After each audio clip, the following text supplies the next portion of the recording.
Hey everyone, this is Monica Castaneda with video number 3 in the series on Feng Shui Nightmares.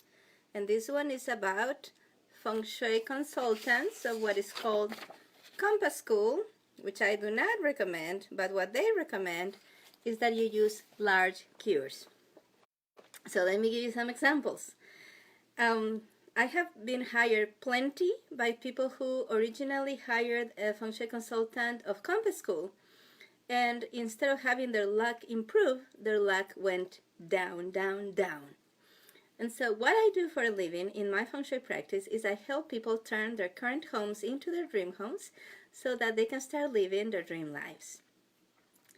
But Compass School Feng Shui doesn't do that. Compass School Feng Shui takes a compass, makes readings of magnetic directions. Now they tell you that, yeah, we're going to look at how your home is connecting to the rest of the world and to the energy of the earth, which sounds pretty cool, right? Until you realize that all they do is measure the direction that your home is facing, and then they take your birth date, and they make numerological and astrological calculations, and then give you advice based on that. So one of the things that I have shared with you in the previous videos in this series, Feng Shui Nightmares, first, I shared about bad directions, when Compass School tells you, like, well, that's a really bad direction for you, so you're going to be unlucky because your home is facing in that direction, or because your bedroom is in that direction, or because your desk is in that direction. And the second video I did was about really bad advice that Compass School consultants give regarding colors. And so this one is about large cures, right?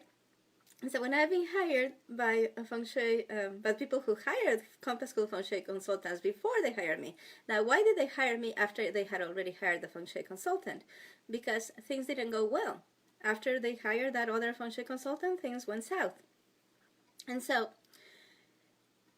some of the advice that these people give, right? Oh, by the way, if you're joining us in the live video or watching the replay, let us know where you're joining from. I love seeing where people, I know there's people who follow me and my blog and my videos are all over the world, but I actually love seeing the specific places they're joining from. And so, large cures, right? And so, these Feng Shui consultants of Compass School, they had told my clients to do things like this. For example, they told them, well, you need more water. You need more water. And you should get either, I'm going to give you two options. The one option is you should build a pond. Now, how many people actually have the income, the inclination, the time to do a koi pond? So that's the first option they get. And they say, well, your second option is, I'm going to make it easy for you. You can get a horse trough. So these Feng Shui consultants were actually recommending to people that they get a huge 200-gallon horse trough, a metal bucket basically, and fill it with water so that they could correct the lack of water in their property. And what happens, it's like a large tank of water becomes a mosquito breeder. And so some of the clients that I have met that did this, because somebody told them you need a horse trough to add water to your property, they had put a net on top of the water, so that the mosquitoes couldn't breed and come out. But then it started stinking because it was stagnant. And so then she added a pump. It was still ugly, and it still did nothing to improve her life. And so the consultant had told her that if she put this huge horse trough full of water in her property, she would get more money. Things did not improve. Her luck did not improve. A lot about Feng Shui is improving luck. But Feng Shui doesn't see luck as chance. Feng Shui sees luck as a consequence of the good energy in the person and the good energy in the home. So Feng Shui is about creating good energy. Now let me ask you, how is adding a humongous horse trough full of water going to be beneficial to anybody? A mosquito breeding tank in your own yard, right? Excuse me. And so that's one of the crazy pieces of advice of these large cures that I have seen Feng Shui consultants of Compass School advise. Another one of my clients, she told me that her Feng Shui consultant had told her that according to the orientation of her house, according to her birth year, her house was lacking metal. And so she needed to add metal. And the advice she gave her was to go and get 7 segments of what you put, in the railroad tracks. The tracks are made of wood, but then you have this, you have the base made of wood, but the actual tracks are made of metal, and they go in segments that attach to each other. And so she told her to get those huge segments, 7 of those, to put in her house, to put one in underneath her sink in the kitchen cabinets, to put one underneath her bedroom, and the other 5 spread around the house, one in the yard.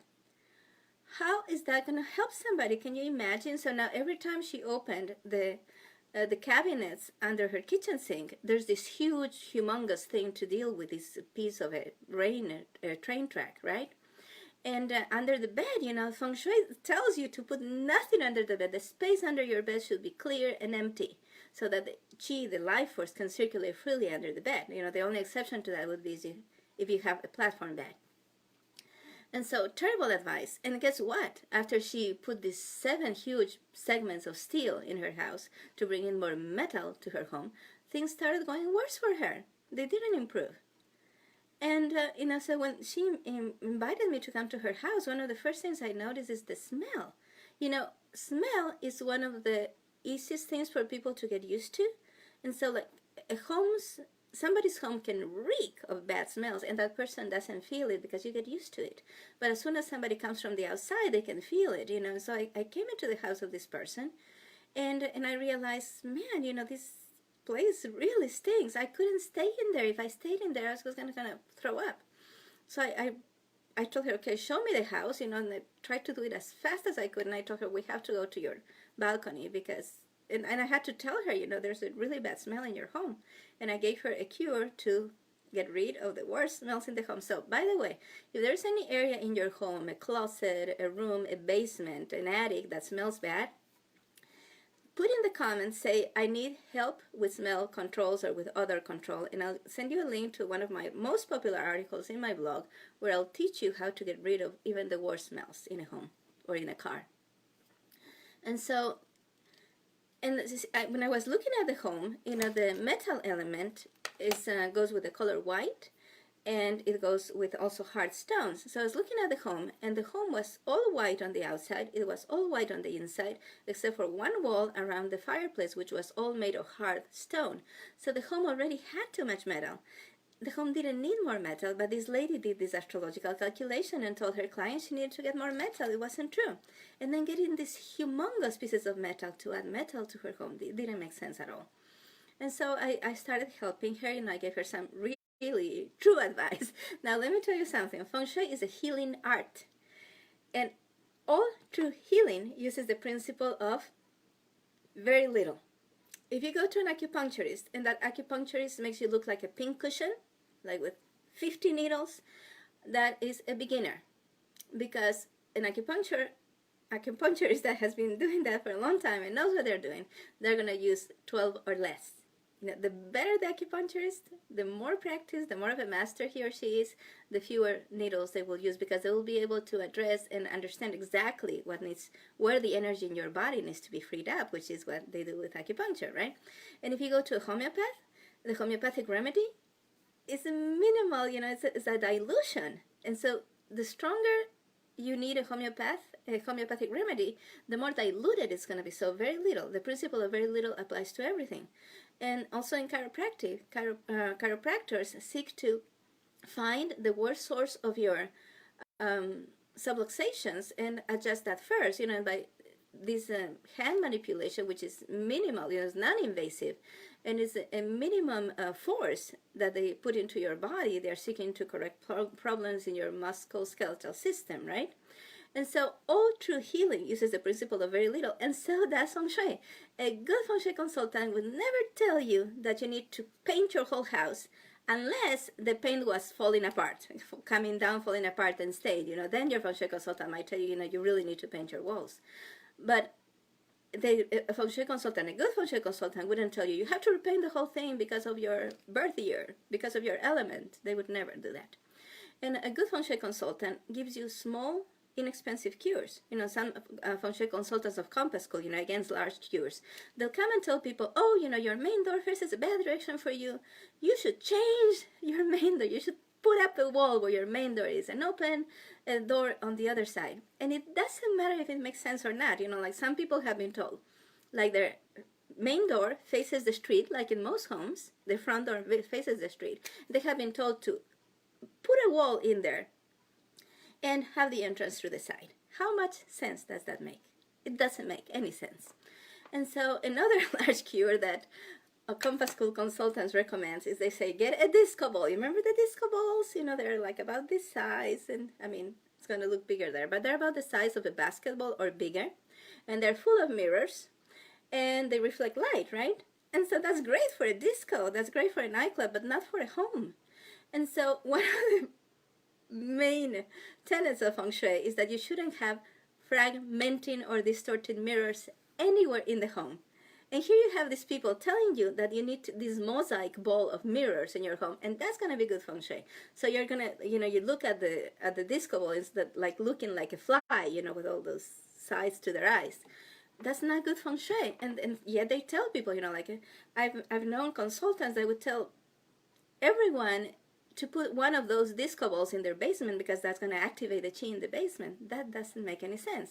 So telling people that they should use huge horse troughs, that they should bring metal pieces from railroad tracks to their home, that they should put disco balls in the home. And sometimes they're like, you have to get a huge boulder. Now, getting a boulder in your part of town, I mean, in your neck of the woods, right? Maybe you live in a place where it's not a problem to go get a boulder. But I had seen people, recommend this to people in Mississippi. Mississippi's flat. There's no boulders in Mississippi. So I actually knew a guy that made a huge business going west and transporting boulders to Mississippi. And he sold each boulder like for $700, And so there's always more efficient solutions. A good Feng Shui consultant gives you cures or enhancements, that are small, that are easy to do, and that are very efficient.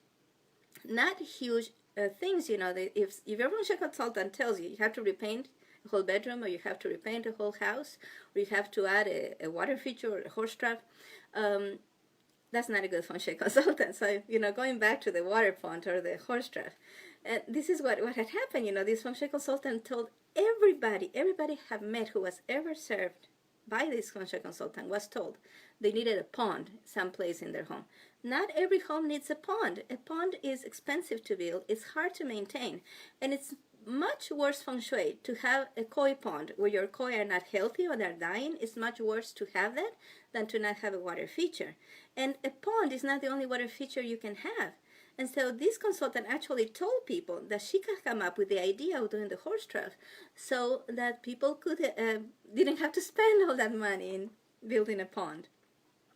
And so there's a lot of ways that you can add more water to your Feng Shui. You can have a water fountain. You could have a birth bath. And inside of the home, images of water, like an image of a waterfall, if it's in the right spot, it works for a lot of people much better than a fountain or a water feature. And so I do not recommend that you follow Compass School because Compass School is fear-based. In the beginning, when I first started my Feng Shui practice, I was like, oh, no, it's just a different method, but they both work. Some people do better with Form School Feng Shui, which is what I practice, and some people do better with Compass School Feng Shui. But over the years, over 20 years of practice in Feng Shui, I have never seen a person thrive from using Compass School Feng Shui because Compass School Feng Shui is fear-based. From the moment they take your birth information and they do their the calculations, they get their compass out to see where the directions are, and then they do their calculation based on both. And they come up and they tell you there's 8 directions. 4 of those are good for you, 4 of those are bad for you. One of them is lethal for you. Right from the bat is fear-based. And I don't recommend anything fear-based. Anything that produces fear in you is going to make your energy sink. So there's 2 negative emotions. Well, there's 5 negative emotions that we deal with in Feng Shui usually, but there's 2 that are the most notable because Feng Shui means wind and water, and wind is also related to the living forest. So when you think about the wind going through a bamboo forest, right?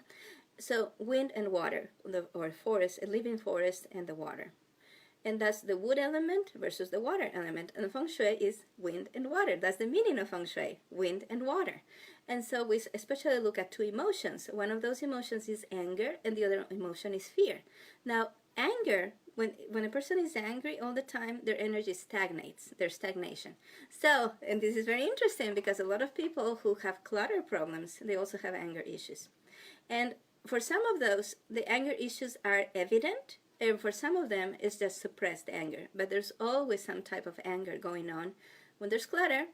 And there's also anger issues most of the time when there's problems with weight. When there's excess weight in the body, there's problems with anger. And so I wanted to ask you, if you have issues with clutter, put it in the comments. I would like to know more about decluttering, and I'll send you a link to a free email course on decluttering. And if you have issues with weight, if you would like to lose weight, say, I want my home to help me lose weight, and I'll send you the link for that, or more information on that. And so my family is back here. They're trying to not be noisy. So I'm going to finish this video in a few minutes. You know, I try to record my videos when my husband and kids are out because I work from home. That's one of the beauties of becoming a Feng Shui consultant, is that you can work from home. So if you would like to become a Feng Shui consultant, I offer online Feng Shui certification programs. So write in the comments, I would like, or I'm considering becoming a Feng Shui consultant, and I will send you the information for that. And so I kind of lost my train of thought now. But in any case, you know, the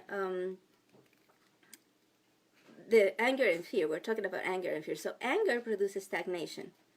But fear actually makes you lose energy, and the energy sinks down and dissipates. And so when anger is the issue, there's going to be stagnation. But when fear is the issue, there's going to be no life force, no energy. And so I could never support something like what Compass School does, which is fear-inducing from the get-go, from the moment they tell you there's 8 directions, 4 good for you, 4 are bad for you. That is fear-inducing. And most people, in the West at least, most people react negatively to that, and then they become obsessed and afraid of certain spots in their home. Because in every home, when you look at the directions, you know, the 4 cardinal directions and the directions in between, when you look at the directions, there's always going to be some place in the home that you use that is in a bad direction for you. So you should not believe that if you have calculated what's called your 1 number, forget about it, forget about good directions, forget about bad directions. Contact me so I can introduce you to the 9 steps to Feng Shui system, so that you can have a type of Feng Shui that is uplifting, that's always going to seek your good, that's going to seek your freedom from fear, your freedom from anger and negative emotions, instead of making you a slave to fear, a slave to anger. And so this is number 3 in the series of videos, Feng Shui Nightmares. And I'm going to be putting the links to the other 2 underneath this video, so if you missed the other 2 videos, you can go check them out. Thank you for joining me. Remember to comment, to react, and also to share, so that more of your relatives and friends can know that there is something called Feng Shui, that is a healing art, that is space arrangement, and that can help them turn their current homes into dream homes so they can live their dream lives in there. Thank you so much for watching. Bye-bye.